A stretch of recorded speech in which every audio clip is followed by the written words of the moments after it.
दज्जाल के ज़हूर से पहले के 3 साल है ना, वो पूरी दुनिया के ऊपर, सिर्फ मुसलमान उम्मत के लिए नहीं, पूरी दुनिया के लिए बड़ी सख्ती के होंगे। इसीलिए दज्जाल के ऊपर तेजी से ईमान लाने का सिलसिला होगा।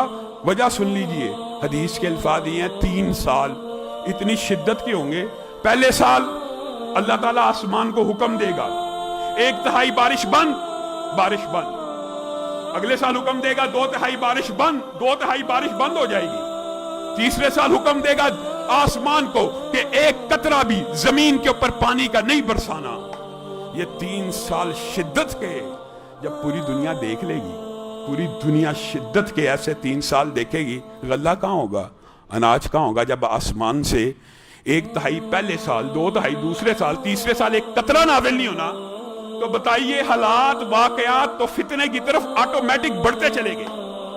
अलबत्ता जब कभी मौका आया इमाम महदी की, इन अय्याम में क्या तैयारियां होंगी और वो मुसलमानों के लिए क्या कुछ कर रहे होंगे, इस हवाले से मुफस्सल बात करेंगे। मुख्तसर ये कि इनके आने से कबल एक निशानी ये इमाम महदी की बैत, ये 3 साल शिद्दत के, और फिर बाद मुहद्दिसीन ने इस बात के ऊपर इत्तफाक को नकल किया है कि दज्जाल से पहले एक इतना अज़ीमुश्शान वाक़या होगा जो बहुत बड़ी निशानी होगा। क्या?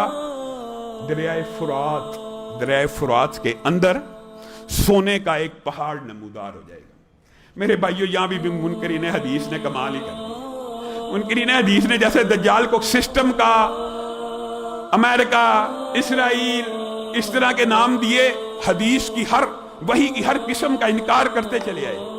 जब यह हदीस पढ़ी कि फुरात में इससे सोने का पहाड़ निकल आएगा, कहा ये जो है ना तेल, पेट्रोल, ये भी गोल्ड है, इसके ऊपर जंगे होंगी। हदीस के अल्फाज ये हैं कि फुरात के अंदर से सोने का इतना अजीमुशान पहाड़ नमूदार होगा कि पूरी दुनिया की अक़वाम, पूरी दुनिया की अक़वाम, चाहिए तो ये था कि फुरात जहां से जाहिर हुआ, जो उस वक़्त उस मुल्क के अंदर आता है उसको दे दिया जाए।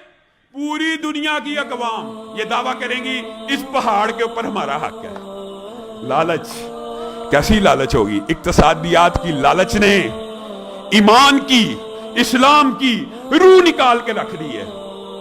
क्या है ये इक्तसादियात, क्या है ये मुआशियात? अल्लाह की कसम, आप सही मुस्लिम के अंदर, बुहारी शरीफ के अंदर सिर्फ फितना दज्जाल का अबवाब पढ़ लें, आप हैरानो शशदर रह जाएंगे। आप कहेंगे हम किस मईशत के पीछे भाग रहे हैं, ये कौन सी मईशत है? हदीस के अल्फाज हैं, सोने का वो पहाड़ जब नमूदार होगा, हर कौम कहेगी ये मेरा हक है, और हर कौम सिर्फ क्लेम नहीं करेगी बल्कि उसको हासिल करने के लिए टूट पड़ेगी, जंगें होंगी, लड़ाइयां होंगी।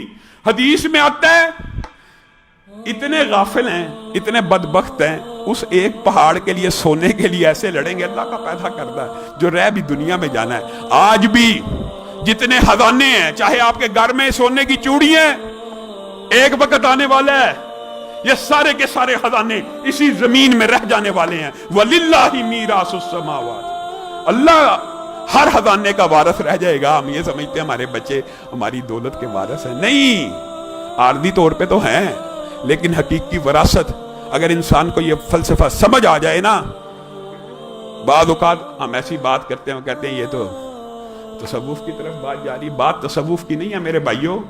अगर हदीस रसूल के ऊपर इत्तेकाद हो ना, ईमान हो, रसूलुल्लाह सल्लल्लाहु अलैहि वसल्लम ने बाद हदीसें ऐसी नहीं बयान की जिनके अंदर मादी का सीगा इस्तेमाल किया कि है ना, जिसने मुअज्जिन की अजान का जवाब दिया, मुख्तलिफ हदीसें जिसने ये पढ़ा वो क्या हो गया, दखलल जन्ना।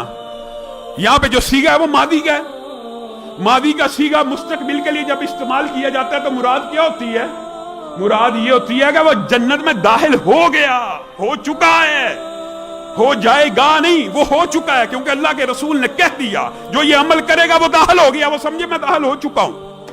फिर मादी का सीगा मुस्तकबिल में तयक्कुन, यकीन पैदा करने के लिए होता है। तो मेरे भाइयों, हकीकत यही है, इस्लाम का भी यही फलसफा। ये तसव्वुफ की बात नहीं है, बल्कि तसव्वुफ तो एक बिगड़ी हुई शक्ल है। ये तसव्वुफ नहीं है कि इंसान हर वक्त, हर दौर में इस हालत में जीना चाहिए कि मुस्तकबिल की आपको ये बातें जो मैं बयान कर रहा हूं या उलमा बयान करेंगे या आप हदीस से पढ़ेंगे ना, मुस्तकबिल में ऐसा होगा।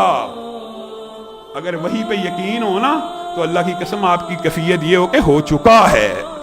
یہ ہونا ہے, یہ یقینی ہے. جنت اور جہنم کے واقعات آپ سنتے ہیں, آپ کو لگتا ہے مستقبل کی بات ہے. نہیں میرے بھائیوں, اسلام کے اندر بھی مسلمان امت کو حال میں جینے کا درس دیا گیا, اور حال یہ ہے مستقبل بھی ایک وقت میں حال ہو جاتا ہے, کل کبھی دور نہیں ہوتا, اور کل بھی آپ کے اور میرے لیے ایک وقت ایسا آنا حال ہو جانا ہے. اور جب حال ہو جانا ہے تو کس چیز کی بغاوت ہے؟ اللہ کے سامنے کھڑا, انہم یرونہ بعیدا ونراہ قریبا. تم اسے دور سمجھتے ہو, اللہ کے نزدیک تو وہ بہت قریب ہے. میرے بھائیوں, یہ جو وقت ہے, یہ جو گردش ایام ہے, یہ روز و شب جو ہیں, یہ میرے اور آپ کے لیے, مخلوقات کے لیے ہمیں ٹائم لگتا ہے, اللہ کے لیے اللہ وقت سے ماورا ہے. اللہ کی مخلوق ہے وقت, اللہ کے لیے ہر چیز حال ہی ہے.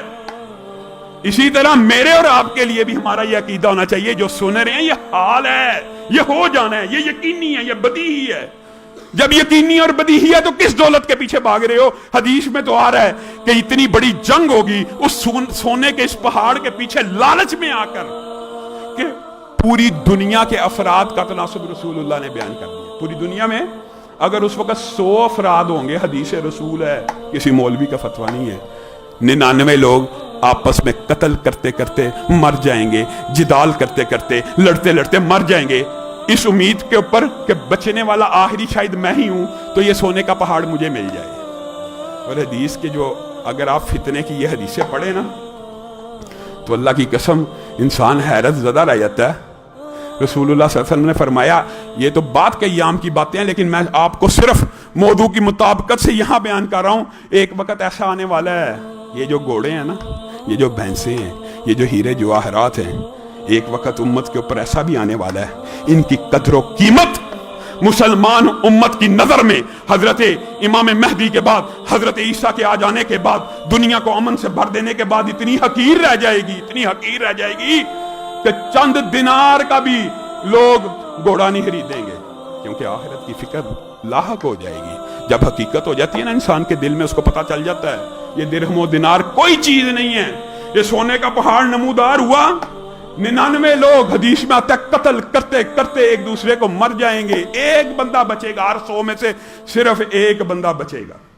پھر حدیث کے اندر جو دجال سے قبل کی نشانی ہے, آپ کے سامنے پہلے بیعت رکھ دی, پھر 3 سال شدت کے رکھ دیے, پھر فرات کے سونے کا پہاڑ رکھ دیا, پھر